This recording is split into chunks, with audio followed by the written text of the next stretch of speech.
चलिए आज बड़ा अच्छा लगा। पीछे वाले भैया लोग का चेहरा लोकल नहीं है। हम जहाँ भी चलो चलो तुम्हें हाथ उठा के ताली ताली बजा के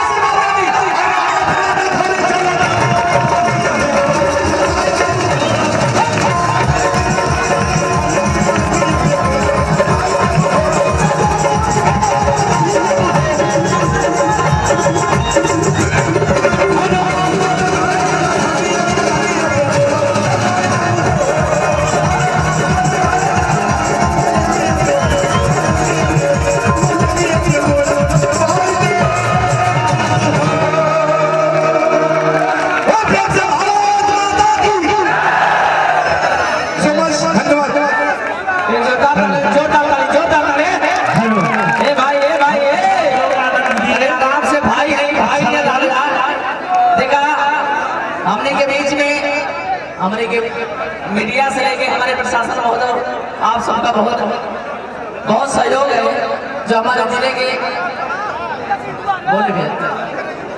देखो भैया बहुत बढ़िया से कार्यक्रम होता।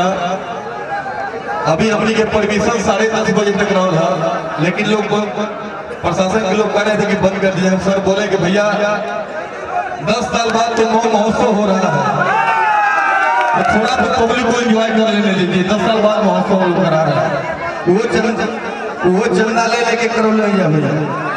सब मेहनत दिखे के चाहिए अपनी, लिए आप लोग भी सहयोग बनाए रखें। इस कार्यक्रम को सफल बनाने में हमारा मदद करें, सहयोग करें। धन्यवाद। जोरदार ताली। आइए भैया, हमनी के बीच रतिया कहाँ बिताओले ना, वो भी हमारे बीच आई है जो भोजपुरी की जगत के भोजपुरी सिपाही जिनको तहे दिल से आगाज करते हुए हमारे इस मंच की गरिमा रखने वाले हमारे परम आदर्श का सबसे निवेदन करूंगा बड़े भाई लोग थोड़ा सा प्रेम चिंता जितना अच्छे रूप में आपने बरसा रहे हैं वही उम्मीद है।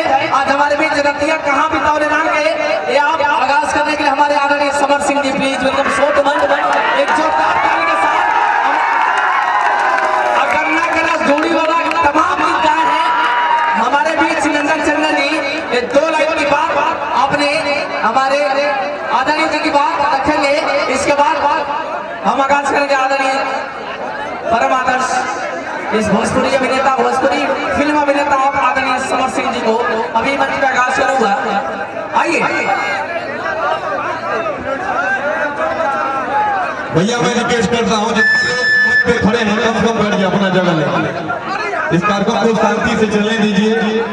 आप लोग का सहयोग है बना रहेगा तो हम लोग हर साल कराने में सक्षम रहेंगे।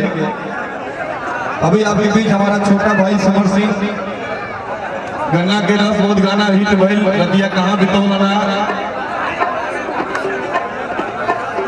और आशीष वर्मा जी नटराज स्टूडियो बनारसी से जितना गन्ना के जितना हिट इस समय के गाना चला था ऊपर म्यूजिक डायरेक्टर होली को गाना इन्हीं की म्यूजिक पे गावे नहीं जा। एक बार हम स्वागत करते हैं समर सिंह भाई के और आशीष वर्मा जी के मंच पर आप लोग आ जाइए। हमारे स्टेज भैया समर भाई और आशीष भाई दोनों लोग मंच पे आएंगे। जोरदार तालियों से स्वागत किया जाए। एक बार पानी दिखा दे भैया, लोग बताओ कितना का है भैया। ये हमारे आशीष वर्मा जी हैं, इन्हीं के म्यूजिक पे हमने के गावे नहीं जा जौन जौन भी गाना हमने के गौरी बनी जा। हमारे छोट भाई समर से बहुत आशीर्वाद आप लोग की चाहिए बस हमने के ग्रुप के। हमारे बीच रघुवर भैया बनारस से चल के आए हैं, बहुत बहुत प्रणाम है, स्वागत अभिनंदन है। अशांति शांति भी तनी बनाने रहिएगा, शांति रह के चाहिए तब और आनंद आएगा। बहुत बहुत धन्यवाद आप लोग हमारे मंच पे आए। सौरभ दुबे जी हमारा छोटा भाई भोजपुरी गायक दिल्ली से, बहुत बहुत धन्यवाद। परमिशन देखिए, परमिशन भैया आप लोग जितना शांति बना देना तो उतना हमने के परमिशन और लंबा तक मिल जाएगा। शांति बनौले रही जाए। हमारे बीच मिमिक्री आर्टिस्ट उत्तम जी भी आए हुए हैं, बहुत बहुत स्वागत अभिनंदन है। एक हमनी के गाना सुनावे के ओकरे बाद समर के बलाई काहे कभी ढेर गाना ना गावे के हमनी के घर का बात है।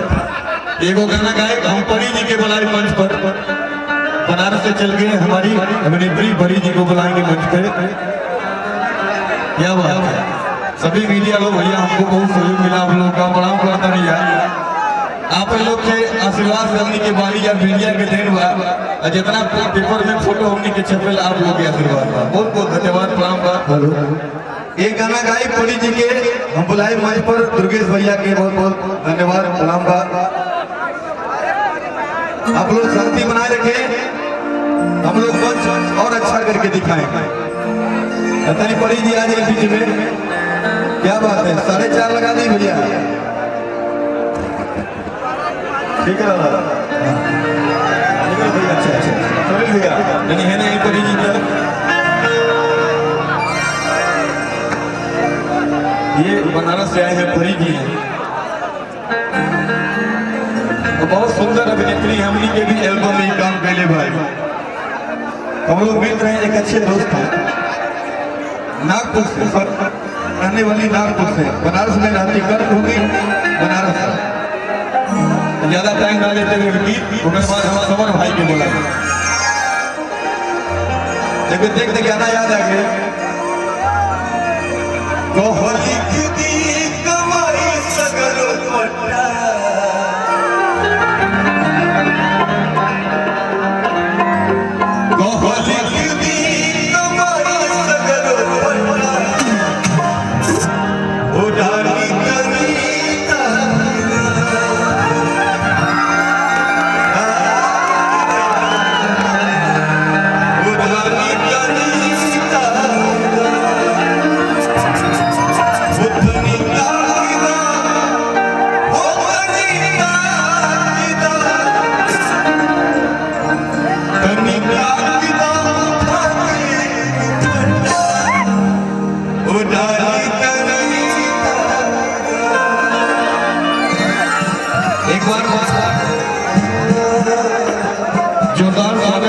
स्वागत किया जाए परी जी का। देखिए दूसरे जी भी आ गए हमारे बीच में। अरे जल्दी